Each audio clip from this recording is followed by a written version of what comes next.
এই অলৌকিক রবিবারের ধর্মোপদেশের শিরোনাম হল ঈশ্বরের বিদ্যুৎ। শোনার মাধ্যমে সমৃদ্ধ হন।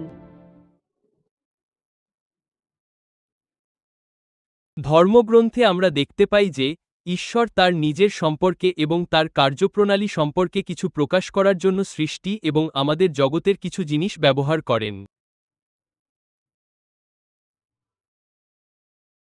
এবং এর অনেক উদাহরণ রয়েছে। উদাহরণস্বরূপ, ধর্মগ্রন্থে বাইবেল আমাদের বলে যে আমাদের ঈশ্বর হলেন এক গ্রাসকারী অগ্নি। এখন এর মানে এই নয় যে আমরা আগুনের উপাসনা করি। এটি কেবল আমাদের বলে যে ঈশ্বরের একটি নির্দিষ্ট দিক রয়েছে যা গ্রাসকারী অগ্নির মতো, অথবা আত্মার কাজকে জীবন্ত জলের নদীর সাথে তুলনা করা হয়েছে। এর মানে এই নয় যে আমরা নদীর উপাসনা করি। এর মানে কেবল এই যে পবিত্র আত্মার কাজের বিভিন্ন দিক একটি নদীর সাথে তুলনীয়।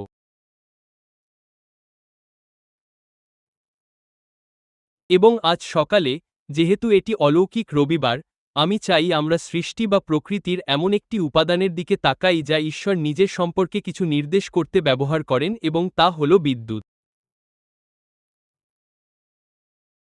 সুতরাং আজ সকালে আমরা ঈশ্বরের বিদ্যুৎ নিয়ে কথা বলবো, এবং আপনার প্রতিবেশীর দিকে তাকিয়ে বলুন, ঈশ্বরের বিদ্যুৎ যেন তোমাকে আঘাত করে।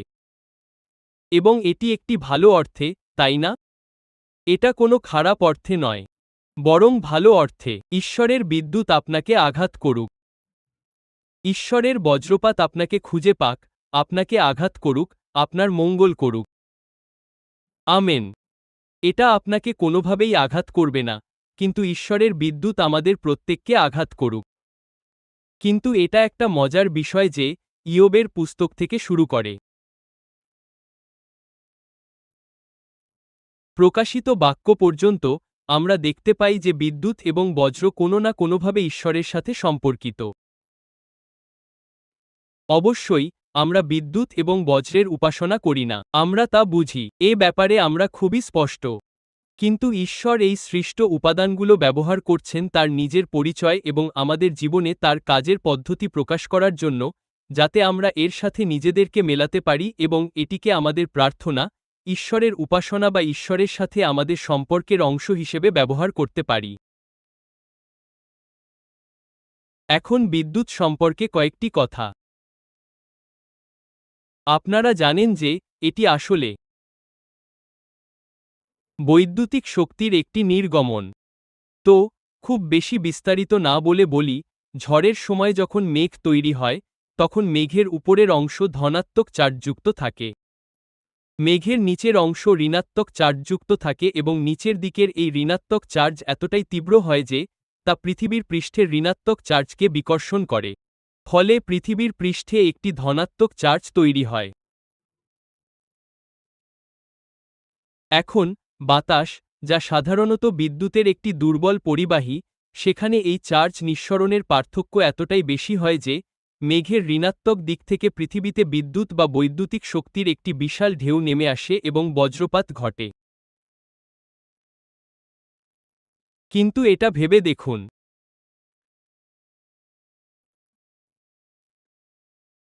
সেই বৈদ্যুতিক নিঃসরণে যে শক্তি থাকে তা ৩০০ মিলিয়ন ওয়াট থেকে ১ বিলিয়ন ওয়াট পর্যন্ত হতে পারে। সুতরাং এটা সেই ছোট্ট, যাকে বলে সেই ছোট্ট স্ফুলিঙ্গের মতো নয়, যা স্থির বিদ্যুৎ থাকলে হয় এবং একটি ছোট জিনিস, উফ, আপনার আঙুলে ব্যথা লাগে, এটা সেরকম নয়। এটা তার চেয়ে অসীম গুণ বড় শক্তির, বৈদ্যুতিক শক্তির এক বিশাল নিঃসরণ। সেই মুহূর্তে তাপ এবং আলো উৎপন্ন হয়। আমাদের বজ্রপাতের তাপ, অর্থাৎ তাপমাত্রা প্রায় ৩০,০০০ ডিগ্রি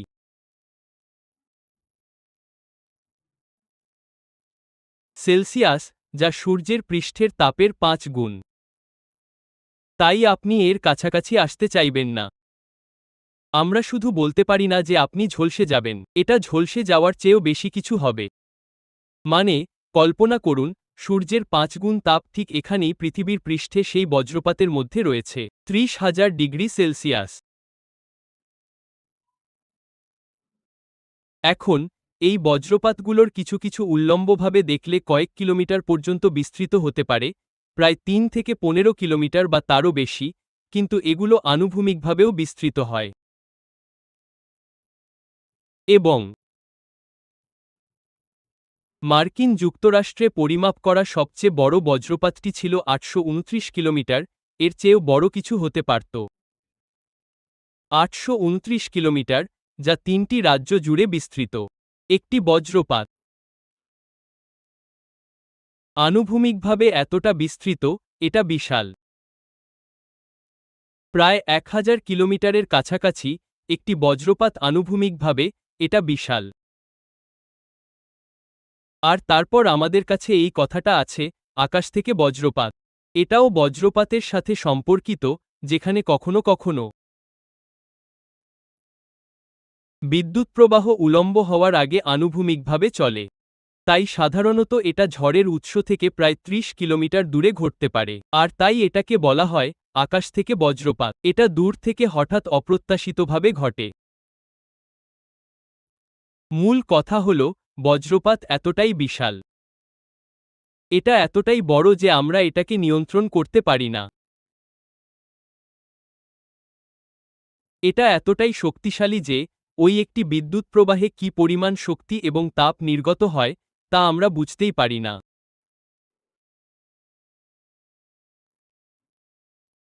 আর মজার ব্যাপার হল, এর সাথে অবশ্যই বজ্রধ্বনিও জড়িত, কারণ সেই মুহূর্তে যখন প্রচুর তাপ ব্যয় হয়, তখন বাতাস হঠাৎ প্রসারিত হয় এবং তারপর সংকুচিত হয়, আর তখন এই শব্দটা হয় যা আমরা বজ্রধ্বনি হিসেবে শুনি।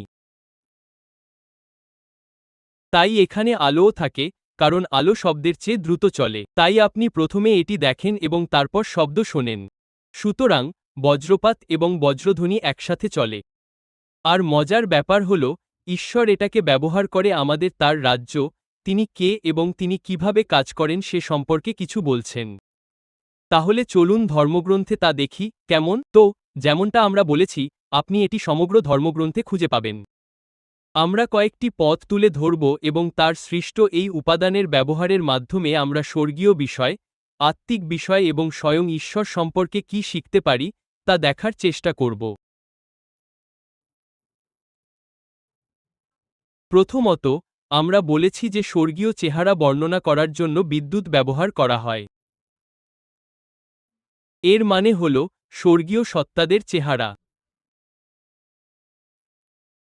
বিদ্যুৎ ব্যবহার করে বর্ণনা করা হয়। দানিয়েল 10:5 এবং 6 এর দুটি অনুচ্ছেদ দেখুন, যেখানে দানিয়েল এবং স্বর্গদূত গাব্রিয়েল দানিয়েলের সাথে দেখা করতে আসছেন। দানিয়েল এর বর্ণনা দেন। তিনি এটা বলেন, তিনি বলেন, আমি চোখ তুলে তাকালাম এবং দেখলাম, মসিনা বস্ত্রে সজ্জিত এক ব্যক্তি, যার কোমর যৌবনের স্বর্ণে বাঁধা এবং তার শরীর যুদ্ধের মতো। তার মুখমণ্ডল বিদ্যুতের মতো উজ্জ্বল তীব্র সাদা আলো। ওটাই ছিল তার মুখ। এর দিকে তাকানোও যায় না। আমরা বিদ্যুতের দিকে তাকাই না। আপনি চোখ বন্ধ করেন। আপনি জানেন যে এটি একটি স্বাভাবিক প্রতিক্রিয়া। এবং এখানে দানিয়েল বলেছেন, যখন আমি এই স্বর্গীয় সত্তার দিকে তাকালাম, তার মুখ আমি দেখতেই পারছিলাম না। এটা ছিল বিদ্যুতের মতো। তার চেহারা, তার মুখমণ্ডলের চেহারাটা ঠিক তেমনই উজ্জ্বল, তীব্র, নির্মল। এটা আমাদের অনেক কিছু বলে দেয়। ঐশ্বরিক মুখমণ্ডল নির্মল। এটা তীব্র। এখন এই স্বর্গীয় সত্তাদের নিজেদের মধ্যে সহজাতভাবে এটা থাকে না। তারা এটা বহন করে কারণ তারা সৃষ্ট জীব এবং তারা আসলে ঈশ্বরের মুখমণ্ডল বা ঈশ্বরের মহিমাকেই বহন ও প্রতিফলিত করছে। তারা এটাই করছে। একই জিনিস আপনি এখানে মথি 28 অধ্যায় পুনরুত্থানের সকালে দেখতে পাবেন। মথি 28, 1, 2 এবং 3 পদে বলা হয়েছে, তোমরা জানো, বিশ্রামবারে, সপ্তাহের প্রথম দিনে, মরিয়ম মগদলিনা, অন্য মরিয়ম, তারা কবরের কাছে গেলেন। 2 পদ, আর এক প্রচণ্ড ভূমিকম্প হল, কারণ প্রভুর এক দূত স্বর্গ থেকে নেমে এসে, দরজার পাথরটি সরিয়ে দিলেন, এবং তার উপর বসলেন।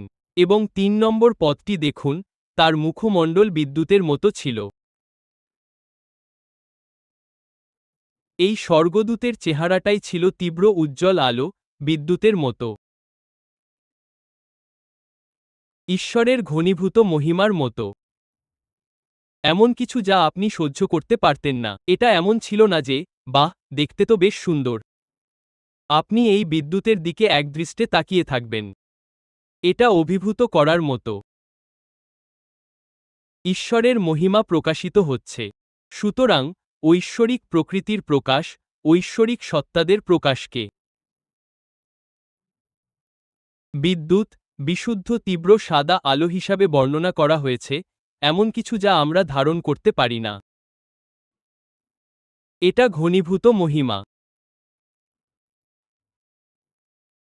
এবং এখানে মথি 28 অধ্যায় লক্ষ্য করুন, সৈন্যরা এই স্বর্গীয় সত্তাদের উজ্জ্বল উপস্থিতির সম্মুখীন হয়ে শক্তিহীন হয়ে পড়েছিল। শক্তিহীন, কিছুই করতে পারছিল না। এটি আমাদের ঈশ্বরের প্রকৃতি সম্পর্কে বলে।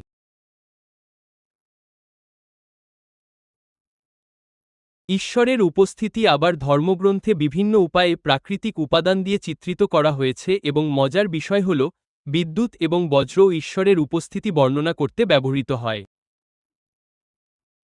আমরা একটি ধর্মগ্রন্থের অংশ নেব এবং এটি হল যাত্রাপুস্তক রাত 8:18 - 21। সুতরাং, যখন ঈশ্বরের উপস্থিতি লোকদের উপর নেমে আসছিল, এটা ছিল সি পর্বতে, যাত্রাপুস্তক 20 অধ্যায়, যখন তিনি তার লোকদের 10টি আজ্ঞা, অর্থাৎ ব্যবস্থা দিচ্ছিলেন, তখন তিনি কিভাবে তাদের কাছে তার উপস্থিতি প্রকাশ করলেন, আর কেন তিনি এইভাবে তা করলেন, আসুন আমরা তা দেখি। যাত্রাপুস্তক রাত 8:18 - 21।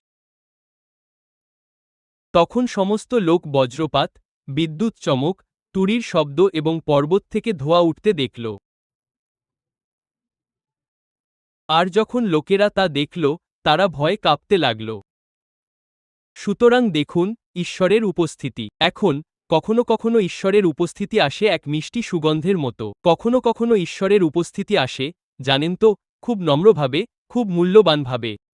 কিন্তু এখানে ঈশ্বরের উপস্থিতি প্রকাশিত হচ্ছিল বজ্রপাত, বিদ্যুৎ চমক এবং তুরীর শব্দের মাধ্যমে, এমন কিছু যা অত্যন্ত শক্তিশালী ও মহিমান্বিত। জানেন তো, যখন আপনি বা আমি বজ্রের শব্দ শুনি বা আমরা দূর থেকে বিদ্যুৎ চমক দেখি, তখন তা এক ধরনের ভয়ের অনুভূতি তৈরি করে, তাই না? এটা এমন নয় যে, ওহ, চলো যাই, চলো যাই, উদ্ধৃতি চিহ্ন, না, এখানে একটা ভয়ের অনুভূতি আছে। এখানে ঠিক এটাই ঘটছে। আর লোকেরা কাঁপছে। আমরা এক মহিমান্বিত ঈশ্বরের সান্নিধ্যে আছি। তার সাথে ছেলেখেলা বা ছেলেখেলা করা চলে না। ঈশ্বর মহিমান্বিত, পরাক্রমশালী। এবং সেখানকার প্রতিক্রিয়া দেখুন। তারপর 19 পদে, তারা মোশিকে বলল, আপনি আমাদের সাথে কথা বলুন, আমরা শুনব, কিন্তু ঈশ্বর যেন আমাদের সাথে কথা না বলেন, পাছে আমরা মারা যাই। আর মোশি লোকদের বললেন, ভয় পেও না, কারণ ঈশ্বর তোমাদের পরীক্ষা করতে এসেছেন, আর তার ভয় যেন তোমাদের সামনে থাকে, যাতে তোমরা পাপ না করো। তাই লোকেরা দূরে দাঁড়িয়ে রইল, কিন্তু মোশি সেই ঘন অন্ধকারের কাছে গেলেন যেখানে ঈশ্বর ছিলেন। তাহলে ঈশ্বর কি করছিলেন? তিনি দেখাচ্ছিলেন যে তিনি কতটা পরাক্রমশালী ও মহিমান্বিত। আর তিনি কেন এটা করছিলেন? কেন তিনি বজ্রপাত, বিদ্যুৎ চমক, তুরী এবং এই সব ব্যবহার করছিলেন? বলা হয়, কারণ ঈশ্বর আপনার মধ্যে সেই ভক্তি দেখতে চান এবং তিনি চান না যে আপনি তা দেখুন।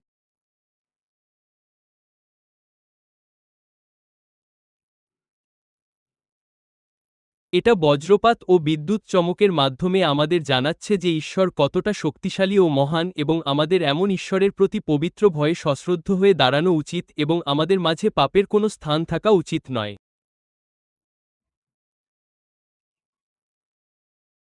আমি খুব আগ্রহের সাথে লক্ষ্য করেছি যে, লোকেরা যখন ভয়ে কাঁপছিল ও ভীত ছিল, তখন মোশি সেই সান্নিধ্যে গিয়েছিলেন।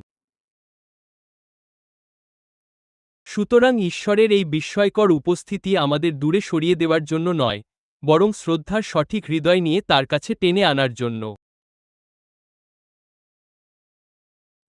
তাই যখন ঈশ্বর বলেন, তার উপস্থিতি বজ্র ও বিদ্যুতের মতো, তা অত্যন্ত শক্তিশালী, অত্যন্ত মহিমান্বিত, তবুও তিনি চান আমরা শ্রদ্ধা ও পবিত্রতার সাথে তার কাছে এগিয়ে যাই। আমেন। আপনি কি আমার সাথে আছেন? ঈশ্বরের বিদ্যুৎ আমাদের সকলকে আঘাত করুক।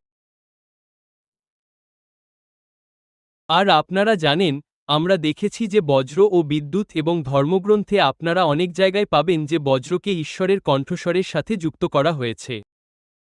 বাইবেল আমাদের বলে যে মহিমাময় ঈশ্বর বজ্রধ্বনি করেন, তার কণ্ঠস্বর বজ্রের মতো। তাই যখন আমরা বজ্রধ্বনি শুনি, তখন তা আমাদের ভেতরে এক ধরনের ভয় সৃষ্টি করে। আমি আশা করি এটা এর কাছাকাছিও যাবে না। কিন্তু ঈশ্বরের কণ্ঠস্বর আমাদের মধ্যে বিস্ময় ও শ্রদ্ধার অনুভূতি জাগিয়ে তোলা উচিত।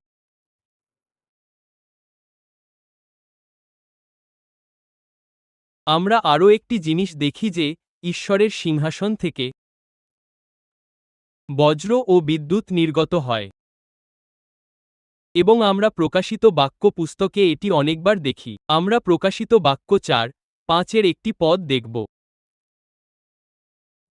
যোহন সিংহাসন কক্ষের একটি দর্শন পাচ্ছিলেন এবং এটি খুব শান্ত ছিল না, কারণ তিনি সেখানে প্রকাশিত বাক্য 4:5 বলেছেন, এবং সিংহাসন থেকে, সুতরাং তিনি ঈশ্বরকে সিংহাসনে আসীন দেখছিলেন।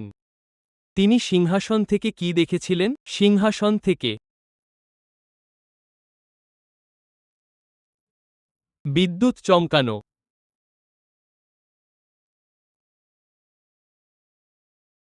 বজ্রপাত এবং কণ্ঠস্বর নির্গত হচ্ছিল।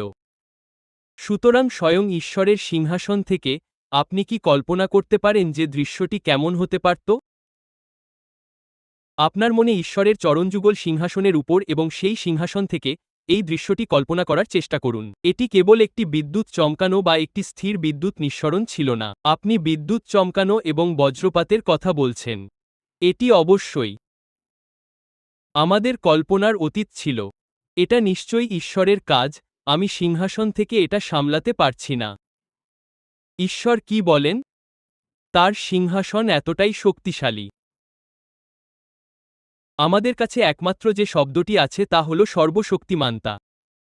অর্থাৎ, এই সিংহাসনের পেছনের শক্তি বর্ণনা করা আমাদের ক্ষমতার বাইরে। কারণ সেই সিংহাসন থেকেই এই বিদ্যুৎ চমক ও বজ্রপাত হয়। ঈশ্বর বলেছেন, ওটা আমার সিংহাসন, ওটা আমার শাসন, ওটা আমার বৃষ্টি, আমি সবকিছুর উপর রাজত্ব করি, আর আমার শক্তি এতটাই মহান। এটা অনিয়ন্ত্রিত। এটা তুমি এটা থামাতে পারবে না। তাই ঈশ্বরের সিংহাসন থেকে নির্গত বজ্রপাত ও বিদ্যুৎ চমক, ঈশ্বর এটাকে ব্যবহার করছেন আমাদের কাছে তার শক্তি, তার শাসন, তার রাজত্ব বর্ণনা করার জন্য। এখন আমরা গাই, জানো, আমার উপর বৃষ্টি বর্ষণ করো প্রভু, বৃষ্টি। কেমন হতো যদি কিছু বজ্রপাত ও বিদ্যুৎ চমকাত, যা আমাদের জীবনকে নাড়িয়ে দিত, যখন তুমি বলছো আমার উপর বৃষ্টি বর্ষণ করো, আর তিনি বলছেন দেখো, আমার বৃষ্টির একটি অংশ হল, আরে, আমার সিংহাসন থেকে বজ্রপাত ও বিদ্যুৎ চমক আসছে, খুব শক্তিশালী। তাই যখন আমরা বলি, প্রভু, আমার জীবনে রাজা হও, আমার জীবনে শাসন করো, আমাদের মাঝে সিংহাসনে আসীন হও। আরে, আমরা বেশ গুরুতর কিছু চাইছি, কারণ তার সিংহাসন থেকে বিদ্যুৎ চমকায় এবং বজ্রপাত হয়। এখন হবাকুক বিষয়টিকে আরও এক ধাপ এগিয়ে নিয়ে যান। তিনি বলেন যে তার হাত থেকে বিদ্যুৎ চমকাচ্ছে। হবাকুক অধ্যায় 3, পদ 1-4। এখন ভাববাদী হবাকুক, তিনি এই সবকিছু দেখছেন। এখানে ভাববাদী হবাকুকের একটি প্রার্থনা, পদ 2, বলছেন, হে প্রভু, আমি তোমার কথা শুনেছি এবং ভীত হয়েছি। আমি তোমার কথা শুনেছি এবং তা আমার মেরুদণ্ড বেয়ে শীতল স্রোত বইয়ে দিয়েছে। আমি ভীত হয়েছি। কখনো কখনো আমরা, জানেন, আমরা ভাবি, ঈশ্বর আমার সাথে কথা বলেছেন, ঈশ্বর আমার সাথে কথা বলেছেন। বিষয়টাকে খুব হালকাভাবে নিই। হবাকুক বলেন, ঈশ্বর, আমি তোমার কথা শুনেছি এবং আমি ভীত হয়েছি। এটা ছিল অসাধারণ। উদ্ধৃতি চিহ্ন। কি হয়েছিল? তিনি আমাদের বলছেন, হে প্রভু, পুনরুজ্জীবিত করো। তিনি তার প্রার্থনা করছেন, প্রভু, বছরের মাঝে তোমার কাজকে পুনরুজ্জীবিত করো, বছরের মাঝামাঝি সময় তা প্রকাশ করো, আর হে রড, দয়া স্মরণ করো। এবং তারপর তিনি 3 নং পদে বলেন, ঈশ্বর এলেন। সুতরাং ঈশ্বর আমাদের কাছে আসছেন, এবং এখন তিনি এটিকেসি পর্বতে যা ঘটেছিল তার সাথে পুনরায় সংযুক্ত করছেন। সুতরাং ঈশ্বর তিম্মান থেকে এসেছিলেন, যিনি ছিলেন পান পর্বতের পবিত্র জন। তার মহিমা আকাশকে আবৃত করেছিল এবং পৃথিবী তার প্রশংসায় পূর্ণ ছিল। তার উজ্জ্বলতা ছিল তার হাত থেকে উৎপন্ন আলোর মতো। এখন তিনি বলছেন ঈশ্বরের হাত থেকে বিদ্যুৎ নির্গত হচ্ছে। এখন হাত অবশ্যই আমাদের ঈশ্বরের কাজের কথা বলে। ঈশ্বরের হাত। তারা বলে তার হাত থেকে বিদ্যুৎ নির্গত হচ্ছে, যা ঈশ্বরের কাজের হাত থেকে আসা শক্তির বিশালতাকে বর্ণনা করে। তার হাত থেকে বিদ্যুৎ। এবং তিনি বলেন সেখানে তার শক্তি লুকানো ছিল। সুতরাং আপনি এটিকে দুটি উপায়ে দেখতে পারেন। বিদ্যুৎ আসলে ঈশ্বরের শক্তির একটি প্রকাশ, এবং তবুও তিনি বলছেন শক্তিটি লুকানো ছিল, অর্থাৎ আপনি যে শক্তি দেখতে পান তাও সেখানে থাকা শক্তির বিশালতাকে সম্পূর্ণরূপে বর্ণনা করে না। সুতরাং উভয় দিক থেকেই তার শক্তি সেই বিদ্যুতের মধ্যেই ছিল, তবুও সেই বিদ্যুৎ তার শক্তির মহত্ব, ব্যাপ্তি এবং বিশালতা সম্পর্কে আমাদের পুরোপুরি বলে না। সেখানে ছিল রশ্মি, বিদ্যুৎ, ঝলক। এখন বুঝুন, এটা এক ধরনের চিত্রলয়িঙ্খলা।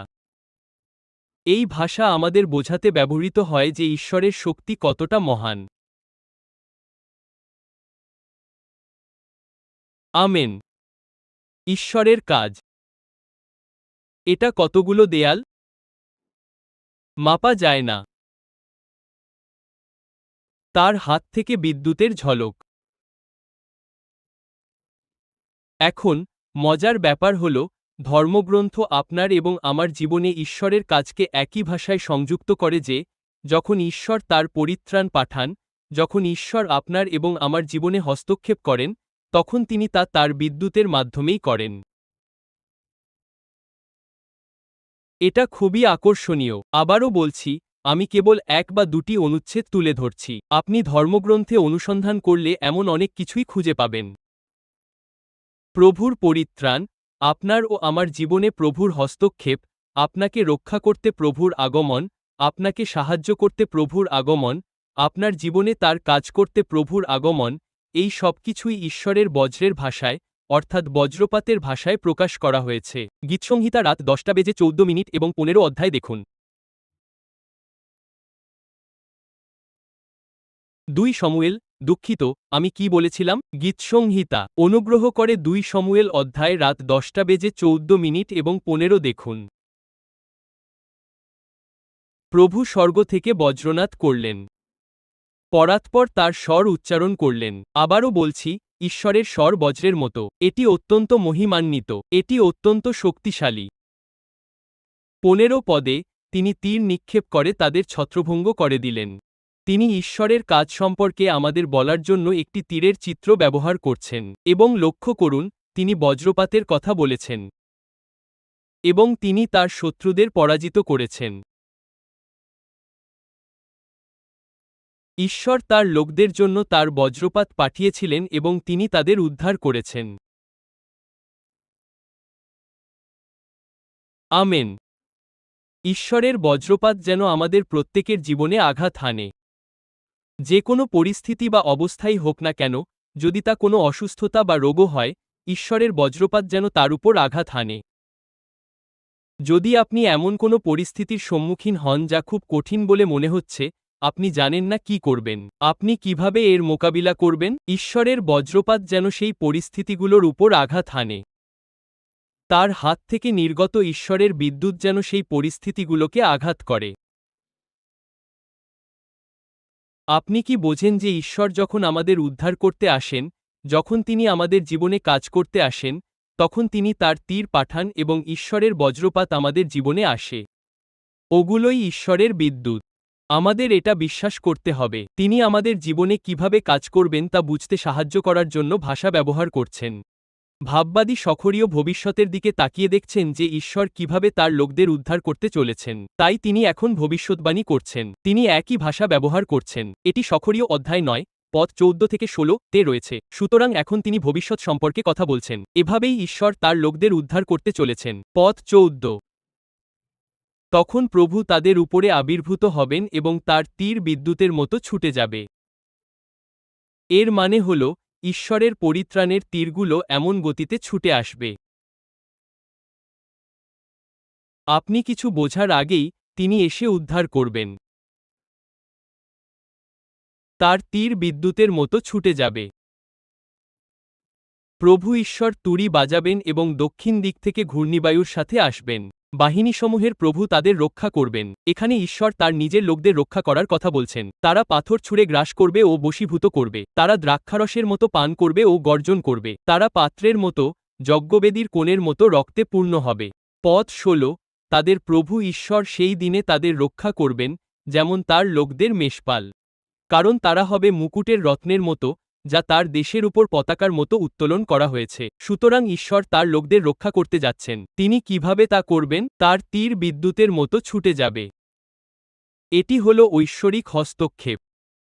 আপনার জীবনে ঈশ্বরের হস্তক্ষেপ বিদ্যুতের মতো আসবে।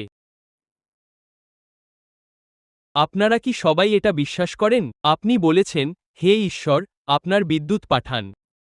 ঈশ্বরের বজ্রপাত আমার জীবনে বা আমার পরিস্থিতিতে আঘাত হানুক। আমার অবস্থার সমাধান করুন। ঈশ্বর আপনার লোকদের রক্ষা করুন। উদ্ধৃতি চিহ্ন। আর যখন আমরা ঈশ্বরের বজ্রপাতের সম্মুখীন হই, আমাদের মধ্যে যে কেউ, যে কোনো ব্যক্তি যখন ঈশ্বরের বজ্রপাতের সম্মুখীন হয়, তখন এক মুহূর্তে সবকিছু বদলে যায়। এর সেরা উদাহরণ হল সেই সময়ের প্রেরিত শৌলের ঘটনা। প্রেরিত 9:1-6। আপনারা জানেন, শৌলের মধ্যে ঈশ্বরের লোকদের বিরুদ্ধে গিয়ে তাড়না করার জন্য দৃঢ় সংকল্প ছিল। প্রথম পদে বলা হয়েছে, তিনি প্রভুর শিষ্যদের বিরুদ্ধে হুমকি ও হত্যার পরিকল্পনা নিয়ে যাচ্ছিলেন। দ্বিতীয় পদে, দামেস্কে গিয়ে যিশুর অনুসারী এমন যে কাউকে গ্রেপ্তার করার জন্য তার কাছে অনুমতিপত্র ছিল। তৃতীয় পদে, তিনি যখন যাত্রা করছিলেন, তখন দামেস্কের কাছাকাছি আসলেন এবং হঠাৎ স্বর্গ থেকে তার চারপাশে একটি আলো জ্বলে উঠল। এখন, এখানে বজ্রপাত শব্দটি ব্যবহার করা হয়নি, কিন্তু এটি ঈশ্বরের আলো। আপনি বলতে পারেন যে তিনি স্বর্গ থেকে ঈশ্বরের বজ্রপাতের দ্বারা আঘাতপ্রাপ্ত হয়েছিলেন। শৌলের কি হয়েছিল? একই লোকটি খ্রিস্টানদের হত্যা, গ্রেপ্তার ও খুন করতে যাচ্ছিল। চতুর্থ পদে, তিনি বলেন যে তিনি মাটিতে পড়ে গেলেন। তিনি একটি কণ্ঠস্বর শুনতে পেলেন, শৌল, শৌল, তুমি কেন আমাকে তাড়না করছো? পঞ্চম পদে, তার উত্তর ছিল, প্রভু, আপনি কে? আর প্রভু বললেন, আমি যিশু। এবং ষষ্ঠ পদে, সেই একই লোকটি কাঁপতে কাঁপতে বলল, আমি ভয়ে কাঁপছিলাম। প্রভু, আপনি আমাকে কি করতে চান? ঈশ্বরের বিদ্যুতের সাথে সেই সাক্ষাৎ মুহূর্তের মধ্যে তার পুরো জীবন বদলে দিয়েছিল। কোনো তর্ক, আলোচনা বা বিতর্ক ছাড়াই, ঈশ্বরের বিদ্যুতের সাথে একবারের সাক্ষাতেই তার পুরো জীবন বদলে গিয়েছিল। তিনি একজন তাড়নাকারী থেকে, যিনি বলতেন, প্রভু, আপনি আমাকে বলুন কি করতে হবে, একজন বিশ্বাসীতে পরিণত হলেন, তার দায়িত্ব পেলেন এবং ঈশ্বরের সেবা করার জন্য প্রেরিত হলেন। এক মুহূর্তে, এক ঝলক বজ্রপাত। তাই, আপনার প্রিয় মানুষদের জন্য প্রার্থনা করা ভালো। হে ঈশ্বর, আপনার বজ্রপাত যেন তাদের উপর ভালোভাবে আঘাত হানে, তাদের আঘাত বা ক্ষতি করার জন্য নয়, বরং তাদের পরিবর্তন করার জন্য, তাদের জীবনকে রূপান্তরিত করার জন্য। ঈশ্বরের বজ্রপাত যেন তাদের জীবনে নেমে আসে। আমেন। তাই আমরা প্রার্থনা করি যেন ঈশ্বরের বজ্রপাত আপনার নিজের জীবনেও আঘাত হানে, আপনার প্রয়োজনের জায়গাগুলোতে এবং যেখানে আপনি ঈশ্বরের পরিত্রাণ, মুক্তি ও আরোগ্য দেখতে চান। অন্য মানুষদের জন্য প্রার্থনা করুন। প্রভু, আপনার বজ্রপাত যেন তাদের স্পর্শ করে, তাদের উপর আঘাত হানে, যাতে তারা আপনার সাথে এমন এক সাক্ষাৎ লাভ করে যে এক মুহূর্তে তাদের জীবন বদলে যাবে। তারা যে সমস্যার মধ্য দিয়েই যাক না কেন, ঈশ্বর যেন তাদের জীবন থেকে বিলীন হয়ে যান। এটা খুবই আকর্ষণীয়। প্রভু যিশু তার প্রত্যাবর্তনের কথা বলতে বজ্রপাতকে ব্যবহার করেছেন। তার আগমন বজ্রপাতের মতো। তার আগমন বজ্রপাতের মতো। তাই যিশুও সেই একই চিত্র ব্যবহার করেছেন। তিনি মথি রাত 12:27 পদে বলেছেন, কারণ যেমন বিদ্যুৎ পূর্ব দিক থেকে এসে পশ্চিম দিকে চমকায়, তেমনি মনুষ্যপুত্রের আগমনও হবে, তার আগমন হবে ঠিক তেমনি। তৎক্ষণাৎ, এতটাই অপ্রত্যাশিত। এক মুহূর্তেই হয়ে গেল। সারা বিশ্বে লোকেরা প্রভুর সাথে মিলিত হওয়ার জন্য তুলে নেওয়া হচ্ছে। এটা সম্পন্ন হয়েছে। তিনি তার প্রত্যাবর্তনের কথা বলার জন্য বজ্রপাত ব্যবহার করছেন। সুতরাং ঈশ্বরের এই বজ্রপাতের চিত্রের মাধ্যমে আপনারা ঈশ্বরের অনেক দিক আমাদের কাছে প্রকাশিত হতে দেখছেন, এবং আমি এখানে এটি সংক্ষেপে বলার চেষ্টা করছি। ঈশ্বরের মহিমা ঠিক বজ্রপাতের মতোই, যা আমাদের দেখার জন্য খুব উজ্জ্বল। ঈশ্বরের মহিমা এতটাই তীব্র যে এর আকস্মিকতাকে ধারণ করার ক্ষমতা আমাদের নেই। বজ্রপাত যেমন তাৎক্ষণিক, ঠিক তেমনি আমাদের জীবনে ঈশ্বরের হস্তক্ষেপ হঠাৎ করে ঘটতে পারে। এবং আমি জানি আপনাদের মধ্যে কারো কারো সাক্ষ্যে হঠাৎ করে আপনাদের জীবন বদলে গিয়েছিল। কি হয়েছিল? ঈশ্বরের বজ্রপাত আপনাদের জীবনে আঘাত হেনেছিল। হঠাৎ একটি পরিস্থিতি বদলে গিয়েছিল। কি হয়েছিল? ঈশ্বরের বজ্রপাত আপনাদের জীবনে আঘাত হেনেছিল। হঠাৎ করে সবকিছু ভিন্ন হয়ে গিয়েছিল। কি হয়েছিল? ঈশ্বরের বজ্রপাত আপনার জীবনে বা সেই পরিস্থিতিতে আঘাত হেনেছিল।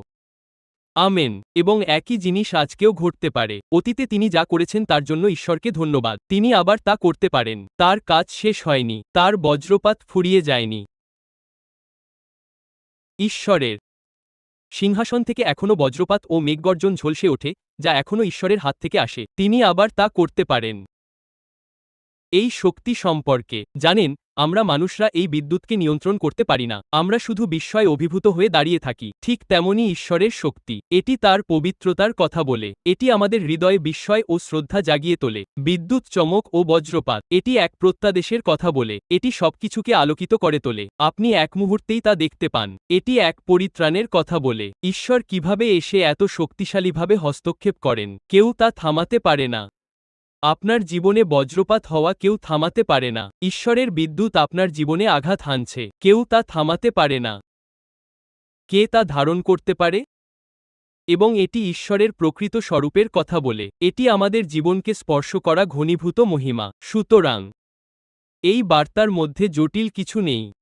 এই বার্তার পেছনের উদ্দেশ্য হল আমাদের বিশ্বাস বৃদ্ধি করা এবং বলা, ঈশ্বর, আমি চাই তোমার বিদ্যুৎ আমার জীবনে আঘাত হানুক। এটা একটা ভালো জিনিস। এটা কোনো ধ্বংসাত্মক জিনিস নয়। এটা মুক্তি দেওয়ার জিনিস। এটা নিরাময়ের জিনিস। এটা জীবন বদলে দেওয়ার জিনিস। যখন তার হাত থেকে ঝলসে ওঠা রশ্মি আপনার জীবনে, আমার জীবনে আঘাত হানে। অথবা আপনি যাদের জন্য প্রার্থনা করছেন, তারা যদি ঈশ্বরকে ভালোবাসে। আমরা জানি, কেবল একটি বজ্রপাতই তাদের জীবন বদলে দিতে পারে। আর তাই আপনি প্রার্থনা করেন, হে ঈশ্বর, ঈশ্বরের বিদ্যুৎ আমাদের উপর, আমার উপর, আপনার প্রিয়জনদের উপর নেমে আসুক, যাদের জন্য আপনি প্রার্থনা করছেন। হে ঈশ্বর, আজ স্বর্গ থেকে আসা বজ্রপাত তাদের জীবন, তাদের পরিস্থিতিকে স্পর্শ করুক। আমরা কি তা করতে পারি? তিনিই আমাদের ঈশ্বর। আমেন। আর প্রার্থনা করার জন্য বাইবেলে ব্যবহৃত একই ভাষা ব্যবহার করাই আপনার এবং আমার মধ্যে কোনো ভুল নেই। বাইবেলে বজ্রপাতের কথা বলা আছে। আপনিও বজ্রপাতের কথা বলছেন। তাহলে আপনি কি করে বলতে পারেন, ঈশ্বর একটি বজ্রপাত পাঠান? আরে, এটা তো বাইবেলে আছে। তার সিংহাসন থেকে বিদ্যুৎ ঝলসে ওঠে। তার হাত থেকে বিদ্যুতের রশ্মি, বিদ্যুতের ঝলকানি বের হয়। প্রার্থনা করা এবং বজ্রপাতের জন্য অনুরোধ করাই কোনো ভুল নেই। ঈশ্বরের আমেন। এটি সাধারণত বাইবেলের ভাষা। এইটুকুই। শোনার জন্য ধন্যবাদ। আমরা বিশ্বাস করি এই বার্তাটি আপনার জন্য আশীর্বাদস্বরূপ ছিল। ধর্মোপদেশের নোট এবং বই সহ আরও বিনামূল্যের উপকরণের জন্য অনুগ্রহ করে apcwo.org দেখুন। ব্যাঙ্গালোরের এপিসি বাইবেল কলেজ সম্পর্কে তথ্যের জন্য apcbibalcall.org দেখুন। অ্যাপল বা গুগল প্লে স্টোর থেকে অল পিপলস চার্চ ব্যাঙ্গালোর অ্যাপটি ডাউনলোড করতে ভুলবেন না।